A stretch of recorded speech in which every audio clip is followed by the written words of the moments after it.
In this lecture, I'm going to tell you about the basics of stacks. So after that, in the subsequent lectures, we will be dealing with algorithms and C language programs related with stacks. So let's have a look at the basics of stacks. A stack is a data structure which follows the principle of LIFO. LIFO stands for last in, first out. Now, what does it mean? It means in a stack, the element inserted in the last is the one to be removed first. So you can keep on inserting the elements into a stack, but whenever it comes to removing any element from the stack, it is not that you can remove it from anywhere. You can remove it only from the top. There is only one end in a stack. It is called top, right? If you want to insert a new element, it will only be on the top. If you want to remove an element, it can only be from the top, right? So as far as representation of stacks is concerned, in this course of data structure, we will be covering both the representation techniques. One is using arrays, another is using linked lists. So I won't be, for the time being, as of now, I won't be talking about representation of stacks using linked list because we have not yet covered linked list, but we will be covering this topic later on. So first I will talk about representation of stacks using arrays. Now it is very easy to understand. Now representation of stacks using arrays. Suppose this is our array, and because it happens to be a single dimensional array, it can be represented either in a single row or in a single column, hardly matters.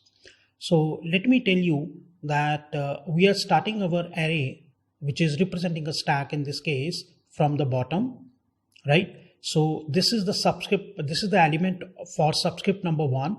This is the element for subscript number 2, 3, 4, 5, 6, 7. So the size of this array is 7, right? So this is this location represents subscript number 1. See carefully. And this subscript number 2. This element is being represented by the subscript number 2 and so on till 7. So size of this array is 7. Now we come to top. As I have told you, there is only one end in a stack, that is called top.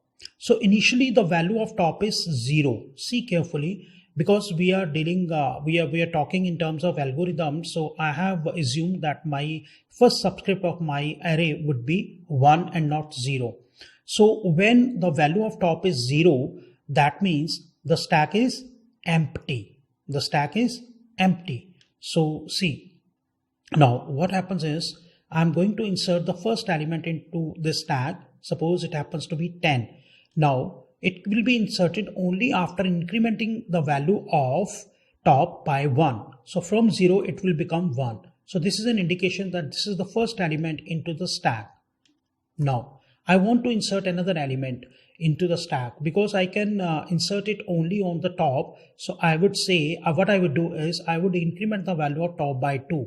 From 1 it will become 2. And this is the new element, which could be anything. I have taken it to be 12. So on. Another element who I want to insert. So value of top will be incremented by 1. From 2 it will become 3, and this is the value, which could be anything. I have assumed it to be 5. Then value of top is 4. Then value of top is 5.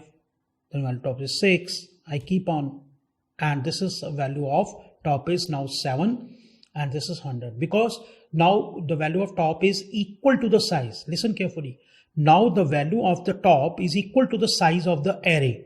So we would say that now we cannot insert new elements into the stack because stack is full. So this is the situation which is called overflow error. If the user tries to insert the new element now, so it will result into an error which is called overflow error.